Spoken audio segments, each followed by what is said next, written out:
If you were married for at least 10 years and you're now divorced, there's a good chance Social Security still owes you money. Money tied to your ex-spouse's work record. And here's what makes this so important. Claiming it does not reduce what your ex-spouse receives. It does not require their permission. And in many cases, they will never even know you filed. Most divorced Americans have no idea this benefit exists. Today, I'm going to walk you through exactly who qualifies, how remarriage affects your eligibility, how much you could actually receive, and the exact steps to claim it. If you've gone through a divorce and you're approaching retirement, or you already are retired, this video could be worth thousands of dollars to you. Let's get into it. Divorce is hard enough emotionally. Nobody should have to lose financial security on top of it, especially something you may have spent decades building together, even if it wasn't in your name. This channel exists to make sure you understand every dollar you're entitled to in retirement, and divorced spousal benefits are one of the most overlooked, underexplained parts of Social Security. So let's fix that today. Who actually qualifies? Eligibility rules. Let's start with the eligibility rules, because this is where most of the confusion begins. To qualify for Social Security benefits on an ex-spouse's record, you need to meet 5 specific requirements. First, your marriage lasted at least 10 years. This is the single most important number in this entire video, 10 years. Not 9 years and 11 months. The marriage has to have lasted a full 10 years from the date of marriage to the date the divorce was finalized. If your marriage was 9 years and 8 months, even by a matter of weeks, you do not qualify under this rule. So if you're currently going through a divorce and you're close to that 10-year mark, this is genuinely worth knowing before anything is finalized. Second, you are currently unmarried. We'll cover remarriage in detail in the next section because there's important nuance here. But the basic rule is, to claim on an ex-spouse's record, you generally need to be unmarried right now. Third, you are age 62 or older. Just like regular Social Security retirement benefits, you need to reach at least age 62 to claim divorced spousal benefits. Fourth, your own Social Security benefit based on your own work record is less than the benefit you'd receive based on your ex-spouse's full retirement age benefit, not both added together. Fifth, your ex-spouse is entitled to Social Security retirement or disability benefits. They need to be eligible for their own benefits, even if they haven't claimed them yet. We'll explain that last part in just a moment because it surprises almost everyone. So let's recap. 10-year marriage, currently unmarried, age 62 or older, your own benefit is lower than theirs, and your ex-spouse qualifies for Social Security. If you meet all 5 of these, you very likely qualify for a benefit you may not even know exists. How much you could actually receive. Now let's talk about the number everyone wants to know. How much could you actually receive? If you claim divorced spousal benefits at your own full retirement age, which is 67 for most people today, you can receive up to 50% of your ex-spouse's full retirement age benefit amount. Let me put real numbers to this. Let's say your ex-spouse's full retirement age benefit is $2,800 per month. If you claim divorced spousal benefits at your full retirement age, you could receive up to $1,400 per month. That's 50% of their benefit. Now, here's an important detail many people miss. If you claim before your own full retirement age, say at 62, that 50% gets permanently reduced, similar to how regular retirement benefits work. At 62, you might only receive around 32.5% of their full retirement age benefit instead of the full 50%. So, using our $2,800 example, claiming at 62 instead of 67 might give you around $910 per month instead of the $1,400 per month. That is a significant difference, and it's exactly why understanding this timing matters so much. Here's something else that surprises people. If your own benefit, based on your own work history, is $900 per month, and your divorced spousal benefit would be $1,400 per month, Social Security does not give you both. They give you the higher amount, in this case, $1,400 per month, not $2,300. One more critical point. The amount you receive does not depend on whether your ex-spouse has remarried, and it does not reduce what your ex-spouse or their current spouse receives. Your benefit comes from a completely separate calculation. This is one of the most reassuring facts in this entire topic. Claiming what you're entitled to does not take anything away from anyone else. How remarriage affects your benefits. This is one of the most searched questions on this topic, and the rules here are genuinely important to understand. If you remarry, you generally lose eligibility for divorced spousal benefits based on your previous ex-spouse's record. Your new marriage essentially resets your eligibility. You would need to be married to your new spouse for the required period to claim benefits on their record instead, or rely on your own work record. But here is the detail almost nobody explains.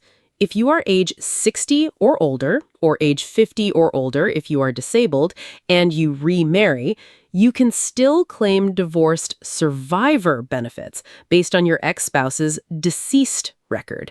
This is different from divorced spousal benefits, which apply when your ex-spouse is alive. Survivor benefits apply when your ex-spouse has passed away.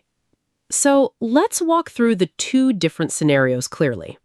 Scenario 1. Your ex-spouse is alive and you remarry. You generally lose the ability to claim divorced spousal benefits on their record. Your new marriage now depends on your new marriage or your own work record. Scenario 2. Your ex-spouse has passed away and you remarry at age 60 or older. You can still claim divorced survivor benefits on their record, even though you're remarried. This is a major exception that protects people from losing access to a benefit simply because they found love again later in life. This distinction matters enormously, and very few people understand it. If you're in your late 50s or early 60s, divorced, and considering remarriage, knowing this rule could directly affect your financial timing decisions. One more remarriage scenario worth knowing. If you remarry and that marriage also ends through divorce or the death of your second spouse, you may become eligible again to claim on your first ex-spouse's record as long as you meet the other eligibility requirements we covered earlier. Social Security's rules here are more flexible than most people assume, but they are also more complex, which is exactly why so many people leave this money unclaimed simply because they didn't know to ask. The independently eligible rule and survivor benefits. Now let's go back to something I mentioned earlier, the rule that surprises almost everyone. Your ex-spouse needs to be entitled to Social Security benefits for you to claim divorced spousal benefits. But what does that actually mean if they haven't filed yet?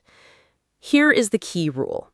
If you have been divorced for at least 2 years, you can claim divorced spousal benefits even if your ex-spouse has not yet filed for their own benefits, as long as they are old enough to qualify, age 62 or older.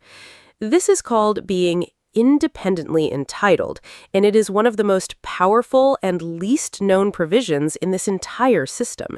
It means you do not have to wait for your ex-spouse to decide when they want to claim their benefits.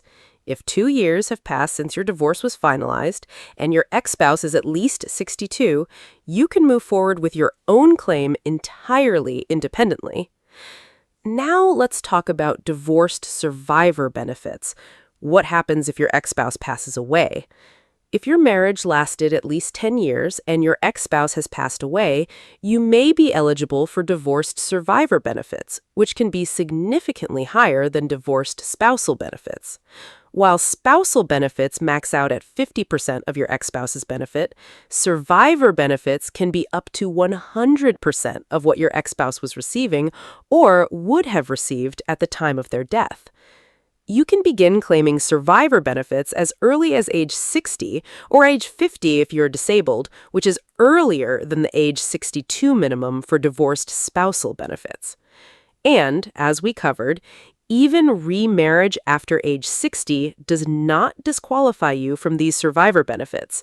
This is genuinely one of the most financially significant protections in the entire Social Security system for divorced individuals, and it goes unclaimed far too often simply because people don't know to ask about it. How to actually claim it. So here is exactly what I want you to do after watching this video. Step 1. Confirm your marriage length. Pull out your divorce decree and marriage certificate. Confirm the exact dates. If you're close to the 10-year mark and not yet divorced, this is worth discussing with a family law attorney before finalizing anything. Step 2. Use the SSA's online benefit estimator. Go to ssa.gov and create a My Social Security account. While the online system doesn't always show divorce spousal benefit estimates directly, you can find your own benefit amount there, which you'll need for comparison. Step 3. Call the SSA directly. For divorce spousal and survivor benefits specifically, the most reliable way to get an accurate, personalized calculation is to call the SSA directly at 1-800-772-1213 or visit your local Social Security office. Because these calculations depend on your ex-spouse's earnings record, which you may not have full access to, SSA representatives can look this up for you directly using your ex-spouse's Social Security number, even without their involvement or permission. Step 4. Gather your documents before you apply. You'll need your Social Security number, your ex-spouse's Social Security number if you have it, or enough identifying information for SSA to locate their record, your marriage certificate, and your final divorce decree. Step 5. File your application. You can apply online, by phone, or in person. If you're claiming based on age 62 eligibility, remember the reduced benefit calculation we covered earlier. Claiming at your full retirement age of 67 will give you the maximum percentage available to you. The most important step in all of this is simply finding out where you stand. Many divorced individuals assume they're not entitled to anything from a marriage that ended years or even decades ago. That assumption alone could be costing you hundreds of dollars every single month for the rest of your life. Here's what I want you to remember from today. A 10-year marriage creates a financial connection through Social Security that survives the divorce itself. You may be entitled to a benefit worth hundreds of dollars a month, sometimes more, based on a marriage that ended years ago, and claiming it costs your ex-spouse nothing. If you've been divorced and you're 62 or older, or approaching that age, please don't assume you're not eligible. Make the call. Ask the question. The Social Security Administration can tell you exactly where you stand in a single phone call. This is money you may have earned the right to simply by the years you spent in that marriage, raising a family, building a life, supporting a household. It deserves to be claimed. If this video helped clarify something you'd been wondering about, I'd love to hear from you in the comments. Are you currently eligible for divorced spousal or survivor benefits? Did you know about this before today? I post new videos every week on retirement planning and Social Security, the kind of information that's often hidden in fine print, but makes a real difference in your life. If you're new here, please subscribe so you don't miss what comes next. Take care of yourself. You've earned this.